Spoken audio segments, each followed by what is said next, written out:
Dear viewer, open any financial news website or financial news channel these days, and there is one word that keeps screaming at you: disruption. We are told that if a business is not hyper evolving, it is dying.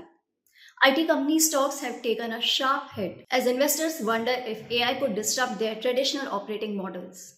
It makes you feel like you're constantly navigating a shifting landscape. Instead of worrying about the next big thing, perhaps a smart approach in these times could be to look in the corner of the market where nothing dramatic ever happens. Investors tend to worry a lot about macro things: geopolitical conflicts, currency depreciation, or inflation fears. These events are completely out of control. At best, a good business can stay resilient, keep a clean balance sheet, hold on to cash, and weather the storm. You see, the problem with chasing the next big thing is that the pace of change is brutal. Today's disruptor could be tomorrow's disrupted. But there is a much more dangerous question that we can actively answer while picking stocks. How vulnerable is this business to being wiped out by a new technology? It forces us to think differently about what we actually want to own. Instead of sweating over who is going to win the AI race or disruption game, what if we look for businesses that are resilient to disruptive threats?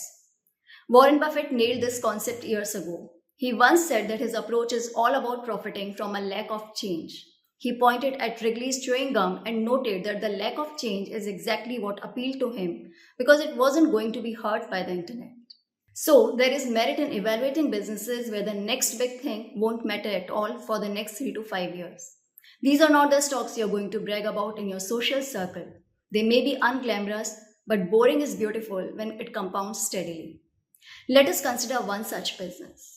If you look at the back of a medicine strip, a pack of biscuits, or a shampoo bottle, you will see a bunch of printed text: the expiry date, the batch number, the MRP, or a safety warning. We completely ignore it, but a company called Control Print lives entirely in that world. They make the industrial printers, the specialized ink, and the spare parts that make these labels possible. This is not a massive chaotic market. In India, it is about a 20 to 22 billion rupee industry. It is what we call an oligopoly, meaning just four major players mostly dominate the entire space. Control Print is one of them, and it is the only homegrown Indian company in that top tier, holding about 18 to 20% market share. The industry generally grows at about 1.5 times of GDP, and here is why Control Print's core business is resilient to disruption. You see, it runs on a classic razor and blade business model. Selling the printer to a pharma factory or an FMCG plant is just a one-time event. The real magic, the high margin consistent income, comes from the recurring consumables like the ink, spare parts, and maintenance contracts. The printer is basically just a customer acquisition tool. Once it is installed, it creates an annuity-like cash flow. That is because of inherent locking system that Control Print and other companies in this space have. Which means that once a company buys printer from Control Print, they will have to stick to inks and consumables sold by Control Print only. If the customer switches, the printers will jam. And no running business can afford a shutdown of production line to explore a different third-party ink. Control Print wins the customer once, it treats them well, and then earns a recurring revenue stream for years. But here is where the story gets really interesting. Control Print is not just sitting back and collecting that cash. It is doing something smart with it. It is investing in optionality. Optionality means that the downside is limited and clearly visible at present, but the potential upside could be disproportionately larger and sets in future. Because Control Print's core business generates healthy cash, it has been deploying a part of those profits into adjacencies, which are high-tech areas. We are talking about advanced digital printing, automated end-of-line packaging, track and trace systems, which are especially relevant for pharma supply chains, and even recyclable, eco-friendly single-serve packaging.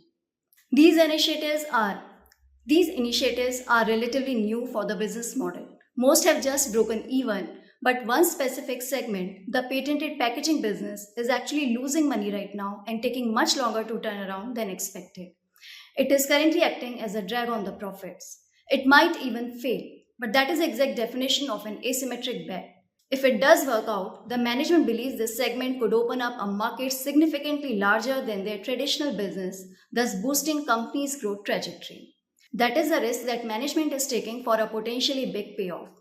Now, do note that this is not a stock recommendation. Every business has real risk, and any decision requires independent due diligence on valuations and operations. The broader point is about overall investment philosophy. In a world obsessed with the next big thing, there is a calmer alternative. You can own businesses that are structurally resilient to change and then selectively use their cash to control calculated bets in the future. It is a framework where you can afford to be wrong a few times because when you're finally right, the payoff could be dramatic. What do you think of this approach? Let me know through your comments in the feedback section. Thank you for watching. Goodbye.